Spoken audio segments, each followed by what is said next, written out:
Voting rights, civil rights, and injustice.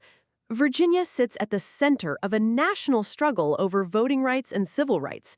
Across the South, Republican-controlled states have disenfranchised millions of voters through aggressive voter suppression laws and mid-decade redistricting designed to maintain political control.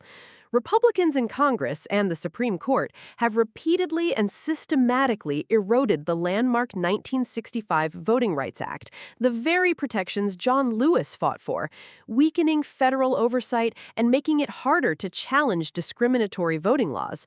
These decisions have stripped away key safeguards, allowing states to enact laws and redraw maps that disproportionately harm Black voters and young voters.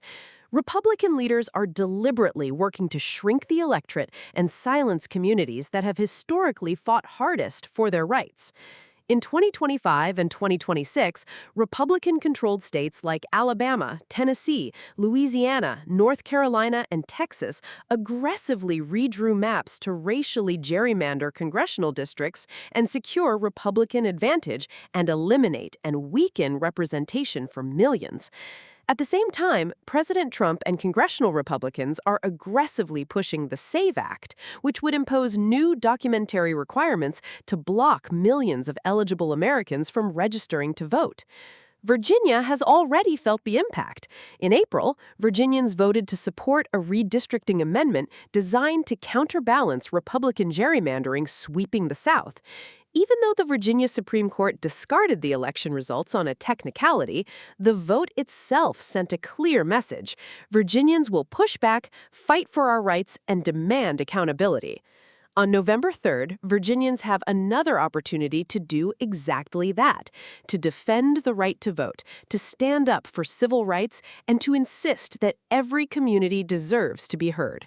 As John Lewis taught us in his words and his actions, the vote is precious. It is almost sacred. It is the most powerful, nonviolent tool we have. That commitment, that belief that every voter counts, is why we need to show up, fight for our right to vote, and exercise that right. We vote to protect our rights. We vote to defend our voice. We vote to restore the rights of every voter who the Republicans intend to silence. As President Barack Obama reminded us, the most powerful word in our democracy is the word we. We, the people, we shall overcome. On Tuesday, November 3rd, we will vote to draw a line and show that Virginians will not be silenced.